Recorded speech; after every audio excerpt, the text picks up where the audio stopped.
हम हैं 25 घंटे की ट्रेन जर्नी पर, जिसमें मैंने 3 चीजें की। मैं जम के सोया, मेरी सदियों की अधूरी नींद पूरी हो गई। उसके अलावा बढ़िया नजारे देखे और एनिस लॉबी को बिंज किया। और सच कहूं तो 25 घंटे कहाँ गए बिल्कुल पता ही नहीं लगा।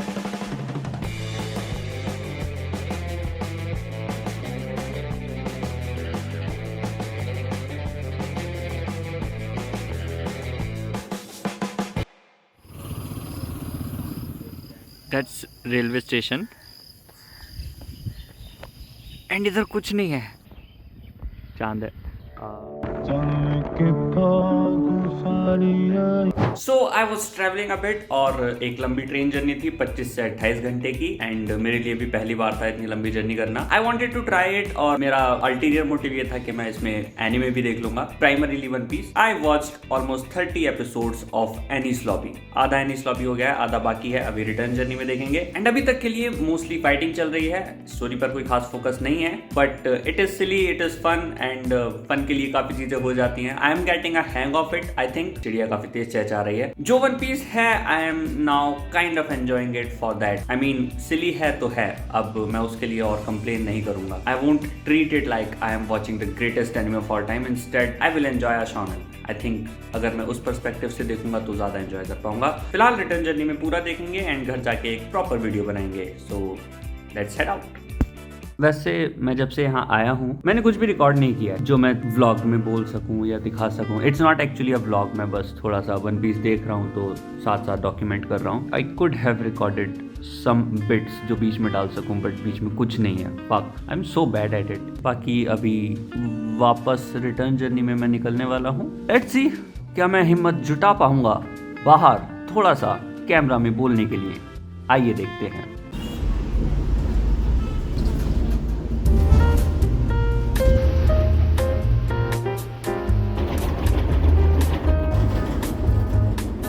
भाई कुछ भी बोलो, वन पीस जर्नी तो ये अब बनी है। Literally enjoying One Piece on a journey.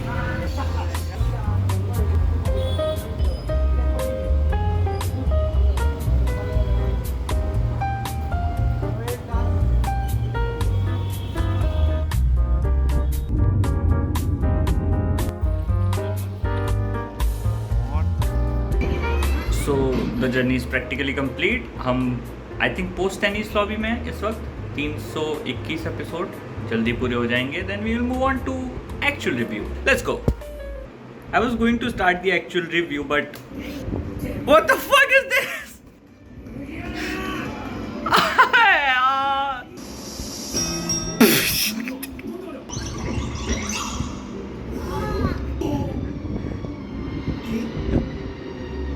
Robin क्या कर रही है?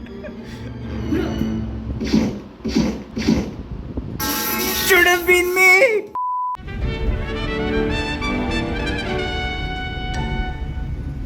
So ये थे मेरे real time thoughts and reactions and इन्होंने वीडियो का ऑलरेडी काफी बड़ा हिस्सा कवर कर लिया होगा। So just to make sure कि हमसे कुछ इंपॉर्टेंट चीजें मिस ना हो जाएं, let me quickly address all the big things like Gamora. Yeah, she is pretty big. But you know what's bigger?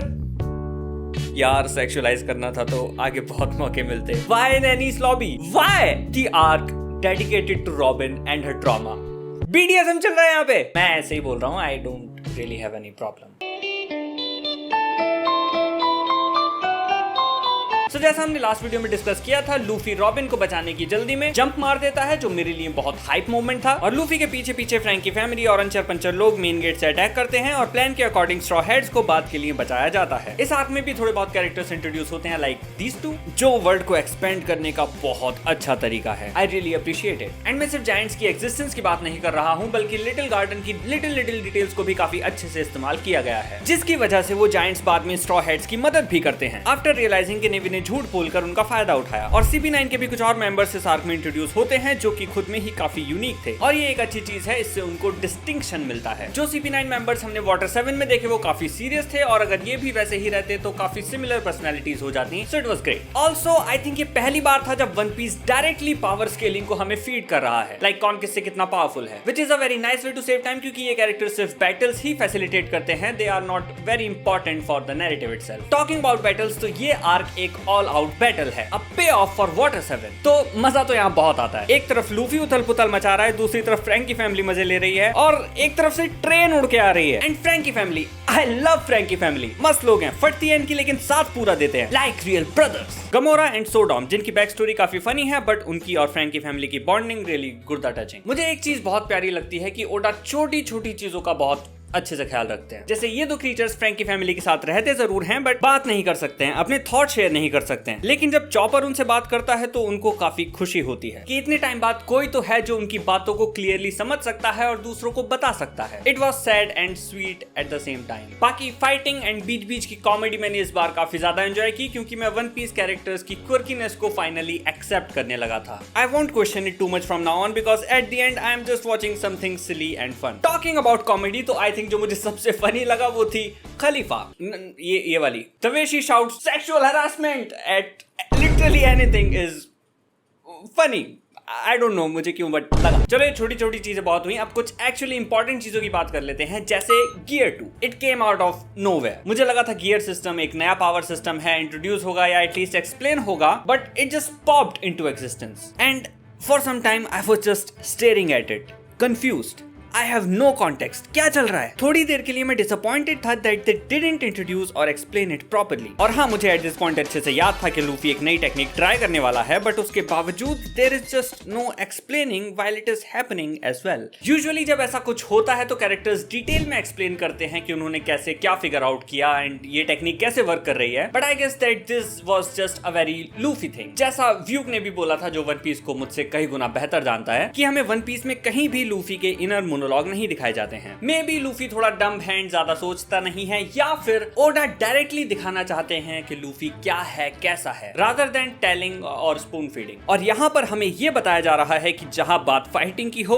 तो Luffy has great aptitude for it. He can learn and adapt to new techniques just by observing his opponents once, which makes this transformation and pose really iconic. And दूसरी चीज जो थोड़ी बाद में reveal होती है, that gear 2 और gear 3 transformations Luffy की बॉडी पर परमानेंट टूल भी छोड़ सकते हैं, पर उसके बावजूद वो अपने फ्रेंड्स के लिए सब कुछ करने को तैयार है, which uplifts it even more. He will go to any length and do any kind of impossible thing to save Robin. After defeating Bolero, when Luffy and all the Straw Hats finally gather on the roof, one after the other, it was one hell of an iconic moment. Although anime में उसको थोड़ा सा ज्यादा stretch किया हुआ है, but ठीक है, it was earned. It needs the drama and tension. क्योंकि यहीं पर रॉबिन की बैक स्टोरी भी आती है, which my friends is the absolute best backstory I have seen in this show, surpassing anything that comes before it.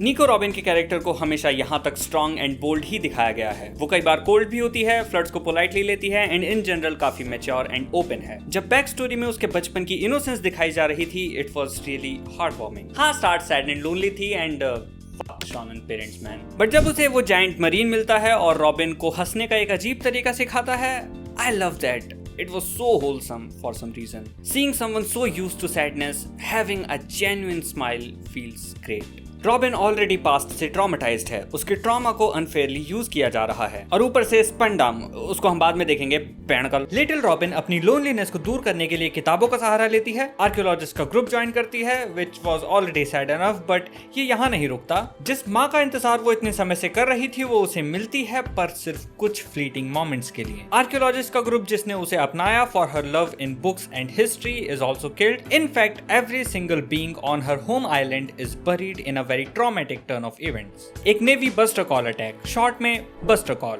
जो दोषी और बेगुनाह में फर्क नहीं करता, इवन खुद के ऑफिसर्स में भी, जिसका सिर्फ एक ही ऑब्जेक्टिव है, सब कुछ खत्म कर देना। एक अटैक जिसने सब कुछ मिटा दिया, लेकिन सिर्फ किसी तरह से वो बच गई, इसको याद रखने के लिए। And it still haunts her to this day. पर ये तो सिर्फ उसकी परेशानियों की शुरुआत थी। हाई बाउंटी के लालच में या फिर नेवी के डर की वजह से उसको हमेशा दूसरों से धोखा ही मिला। She was never at peace, always on the run, always on guard. She had to team up with criminals to somehow survive, and even then she only lived in the shadows and was always ready to switch sides when it came to her survival. She started to believe that she is a bad person, that her darkness and trauma has consumed her and will consume any good person if they came close enough to her.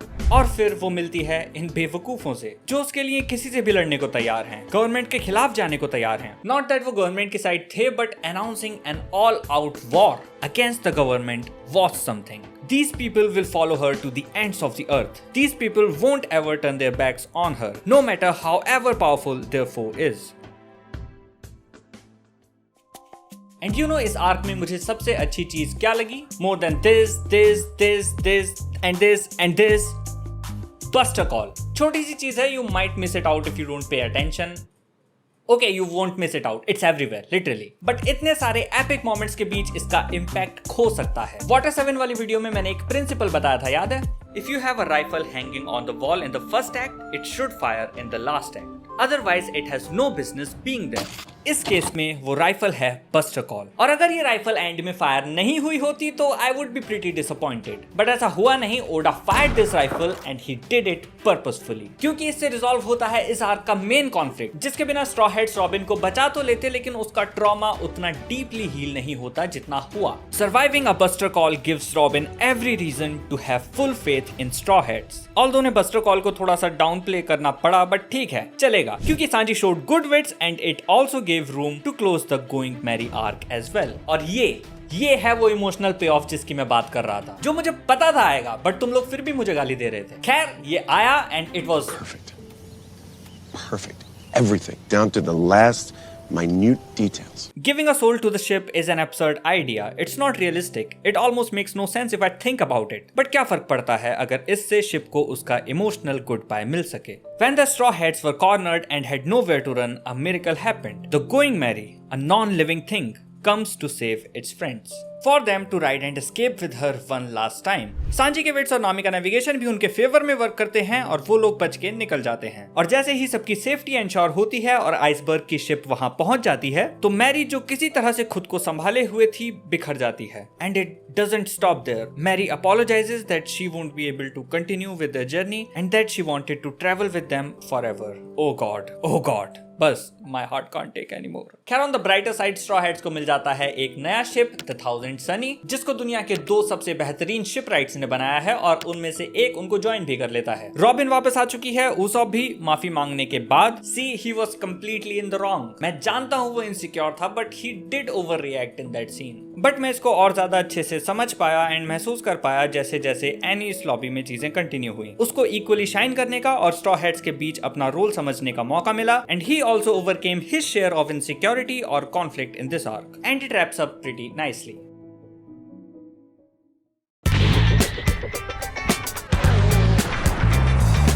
I know मैंने बहुत सारी चीजें miss कर दी हैं, तो मैं उनको randomly mention करने वाला हूँ. Power ups. ऑलमोस्ट सभी मेन कैरेक्टर्स को इस आर्क में पावर अप्स मिले, और टाइम सेव करने के लिए मैं उनको डायरेक्टली रैंक कर देता हूँ. फर्स्ट पे है Luffy, obviously. Gear 2 and gear 3 के साथ दोनों अच्छे थे, एक कॉमेडिक भी था, and yet fucking epic. Second पर मेरे लिए है चॉपर.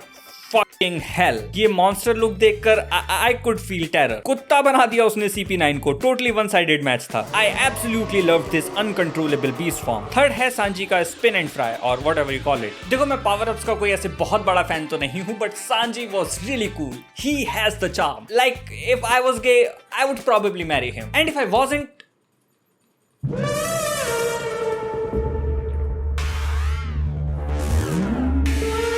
जोरो एंड उसॉप की फाइट मोस्टली कॉमेडी में निकाल दी, बट लास्ट में जोरो कुछ तो अटैक करता है. आई डोंट नो पहले से सीखा हुआ था या वहीं इजाद किया, बट ठीक है. उसॉप ने डायल्स का यूज किया और अपने वेपन की रेंज बढ़ाई. एज सच वो अपने आप में कुछ खास तो नहीं है, बट जिस सिचुएशन में उसको प्लेस किया गया, MVP. It made Usopp MVP. And my least favourite would be Nami. I simply hate these gag fights. Please don't make her fight again. देखो, मैं झूठ नहीं बोलूंगा, मक्खन लगाने वाला काम इस चैनल पे नहीं होता है. स्पंडाम बैड भाई, ये जो हरकतें कर रहा था ना पूरे टाइम रॉबिन के साथ, मुझे रॉबिन पर तरस आ रहा था जेन्युइनली, एंड इस पर बहुत ज्यादा गुस्सा. मैं उस मोमेंट का वेट कर रहा था जब बाजी पलटेगी और ये कुत्तों की तरह पिटेगा. और ये पिटा, ये बहुत बुरी तरह से पिटा, और मेरे दिल को जितनी तसल्ली मिली है ना इसके बाद, मैं उसको डिस्क्राइब नहीं कर सकता. I have not written any script for this. I am genuinely fucking ranting this. Enies Lobby में जो मेरे लिए सबसे पे ऑफ था ना बढ़िया, वो इसकी पिटाई थी, धुलाई थी. अच्छा लग रहा है. हाँ, रॉबिन ही तो इसके चांटे चांटे मारती है. सुझा दिया, मुंह सुझा. बहुत बढ़िया भाई यार. दिल को दोबारा तसल्ली मिल गई. Robin did it to her heart's content. I love you Rob. एक लास्ट चीज और जो मैं मेंशन करना चाहूंगा वो ये है कि जब विलन्स और हमारे स्ट्रॉ हैट्स को टीम अप किया जा रहा था फाइट्स के लिए, तो वो ऐसे विलन्स के साथ ट्रैप हो जाते हैं जो उनके साथ फाइटिंग के लिए कंपेटेबल नहीं थे, एंड वो मिड फाइट में चेंज करते हैं या डिफीट होने के बाद चेंज करते हैं। It made the entire thing a lot more dynamic, adding a sense of realism, randomness, chaos। Characters के लिए बेसिकली काफी मुश्किल हो गया था। It added a challenge, so I really like that part. और पोस्ट टेनिस लॉबी में अलग ही रिवील्स चल रहे हैं। लूफी का दादा आ गया, बाप अलग ही रेवोल्यूशन आर्मी चला रहा है। एंड हाँ, अब मुझे समझ आ गया है कि लूफी शुरुआत से इतना पावरफुल क्यों है। और भी बहुत सारे हाइलाइट्स हैं। एस वर्सेस ब्लैक बियर्ड, ये बंदा कुछ तो करके मानेगा। शैंक्स एंड व्हाइट बियर्ड की मीटिंग जिसमें वो बताता है कि उसने लूफी पर बैट खेली। क्या? Losing your arm intentionally? क्या चाहता है तू? क्या बैटिंग चल रही है? और मैंने ये भी नोटिस किया कि न्यू वर्ल्ड, काइडो और वानो को काफी पहले से मेंशन किया जा रहा है। Man, I can not imagine the planning and scale of this. Anyways, चलो इसको यहीं एंड करते हैं। आई होप मुझसे कुछ मिस ना हुआ हो, एंड अगर हो गया हो तो प्लीज माफ कर देना एंड कमेंट्स में लिख देना। बाकी अगर मैंने तुम्हारी फेवरेट चीजों पर उस तरह से रिएक्ट नहीं किया जैसे तुम एक्सपेक्ट करते हो, तो I am really sorry. I am a different person and I am bound to have different experiences, और मैं डिफरेंट सर्कमस्टांसेस में भी देख रहा हूं। सो वन पीस की इस जर्नी को हम आगे कंटिन्यू करेंगे विद थ्रिलर बार, जिसको मैं ऑलरेडी देख चुका हूं। बहुत मजा आया, एंड वीडियो बनाना शुरू करूंगा जैसे ही तुम इस वीडियो पर 7000 लाइक्स पूरे कर दोगे। तो मैं प्रॉमिस हर बार करता हूं कि जल्दी करूंगा, बट इस बार जल्दी करूंगा बिकॉज मैंने आग देख रखी है। So hit the like button. Bye bye. तो it was really heart warming.